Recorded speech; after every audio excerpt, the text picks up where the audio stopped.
నమస్తే welcome to Telugu one cinema నేను రూపానాథళ్ళ పాత తరం నటీనటుల జీవితాల్లో ఎన్నో విశేషాలు కనిపిస్తాయి. వాటి గురించి ఎన్నిసార్లు చెప్పుకున్నా కొత్తగానే అనిపిస్తాయి. ముఖ్యంగా మహానటి సావిత్రి వంటి వారి జీవితాలు ఎంతో విభిన్నంగా ఉంటాయి.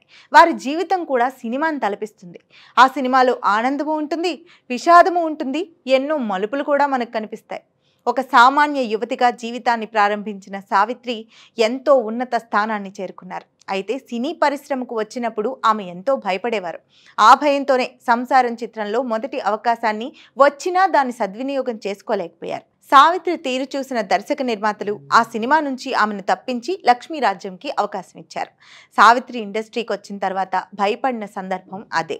ఆ భయమే ధైర్యంగా అడుగు ముందుకు వేసేందుకు ఉపయోగపడింది. పతిదేవుని మురిపించే వలపుల వీణ, జీవితమే పండించే నవ్వుల వాన, కష్ట సుఖాలలో తోడు నీడగా తల్లిని మరపించే ఇల్లాలి ఆదరణ,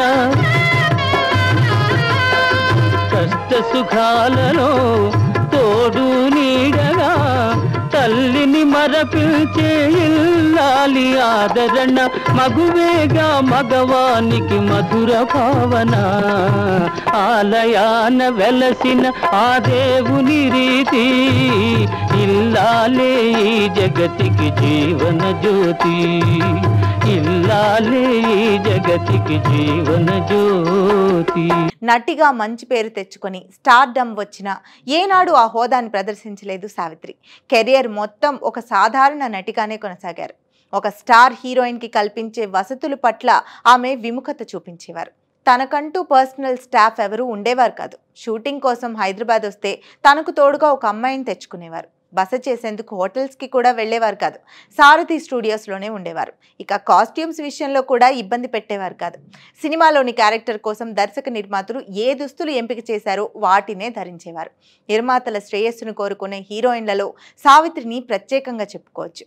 ఎన్టీఆర్, ఏఎన్ఆర్లతో కలిసి నటించాల్సి వస్తే ఎంతో జాగ్రత్తగా నడుచుకునేవారు. ఇద్దరిలో ఎవరి సినిమా చేసినా వారికంటే ముందుగానే సెట్కొచ్చి సిద్ధంగా ఉండేవారు.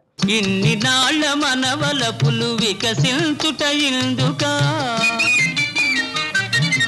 ఇన్ని నాళ్ళ మనవలపులు వికసించుట ఇందుకా,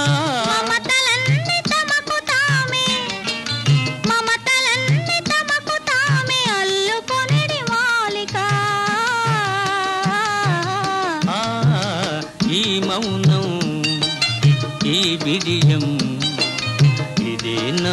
ఇదేనా చెలియ కానుక, ఈ మౌనం. తాను నటిస్తున్న సినిమా యూనిట్లోని సభ్యుల్ని ఆమె ఎంత బాగా చూసుకుంటారో తెలిసిందే. ఇంటి నుంచి ప్రత్యేక వంటలు చేయించి షూటింగ్ స్పాట్కి తెప్పించేవారు. అందరికీ కొసరి వడ్డించేవారు. షూటింగ్ విరామ సమయంలో ఆమెకు ఇష్టమైన తాగలు, జామకాయలు, వేరుశనక్కాయలు తెప్పించి జూనియర్ ఆర్టిస్టులకు పంచి వారితో పాటే కూర్చొని తినేవారు. హీరోయిన్గా స్టార్ స్టేటస్ వచ్చినా తాను గతంలో ఒక సాధారణ యువతిగా ఉన్న విషయాన్ని మర్చిపోయేవారు కాదు. యూనిట్లోని ప్రతి ఒక్కరిని ఎంతో గౌరవంగా చూసేవారు.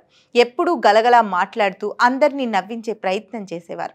ఆమె సహనటులు కూడా సావిత్రిని అంతే గౌరవంగా చూసేవారు. పాత తరం నటీనటుల్లో ఎస్వి రంగారావు, సావిత్రిలకు ప్రభుత్వం నుంచి ఎలాంటి అవార్డులు రాకపోవడం అందరినీ ఆశ్చర్యపరిచింది. 1969లో సావిత్రిని పద్మశ్రీ అవార్డుకు ఎంపిక చేయబోతున్నట్లు ముందుగానే ఆమెకు తెలియజేశారు. కానీ తను నటిగా అంతటి స్థాయికి ఎదగలేదని, ఇంకా నేర్చుకోవాల్సింది ఎంతో ఉందని ఆ పురస్కారాన్ని తిరస్కరించారు. నటనను జీవితంగా మార్చుకున్న సావిత్రి నిజ జీవితంలో ఎప్పుడూ నటించలేదు. అంతేకాదు తనతో నటిస్తూ మాట్లాడే వారిని గుర్తించలేకపోయేవారు. ఆ కారణంగానే సావిత్రి తన జీవితంలో ఎన్నో కోల్పోవాల్సి వచ్చింది. ఆమెతో సరితూగగల ఏకైక నటి బాలీవుడ్ హీరోయిన్ మీనా కుమారి. ఆమెను అక్క అని పిలిచేవారు సావిత్రి. దురదృష్టవశాత్తు ఇద్దరి జీవితాలు విషాదాంతాలుగానే మారాయి.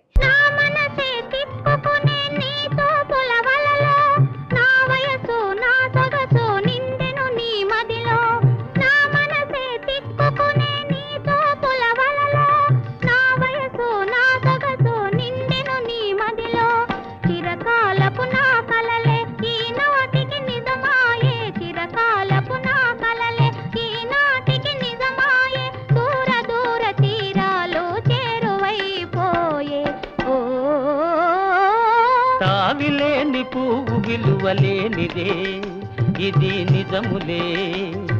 నే నేను లేని నీవు లేని లేవులే లేవులే. అప్పటికే పెళ్లైన జెమినీ గణేశన్ని ప్రేమించి పెళ్లి చేసుకున్నారు.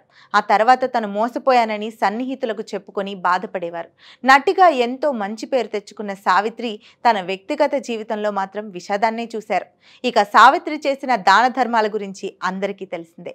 అయితే ఎక్కువగా ప్రచారంలోకి రాని విషయం ఏంటంటే సావిత్రి తల్లి సుభద్రమ్మ, పెద్దమ్మ దుర్గమ్మ సొంత ఊరు గుంటూరు జిల్లాలో వడ్డీవారిపాలెం. సావిత్రికి ఆ ఊరంటే ఎంతో మమకారం. దీంతో పెద్దమ్మ సలహాతో ఆ ఊర్లోనే స్థలాన్ని కొని ఒక స్కూల్ కట్టించారు. ఆ తర్వాత ప్రభుత్వం ఆ స్కూల్ను గుర్తించి గ్రాంట్ అందిస్తూ వచ్చింది. ఒకసారి ప్రభుత్వం గ్రాంట్ను పంపించడం ఆలస్యం చేసింది. దీంతో 6 నెలల పాటు అక్కడ సిబ్బందికి జీతాలు లేవు. ఈ విషయం తెలుసుకున్న సావిత్రి అప్పటికప్పుడు 1,04,000 రూపాయలు పంపించి స్కూల్కి అండగా నిలిచారు.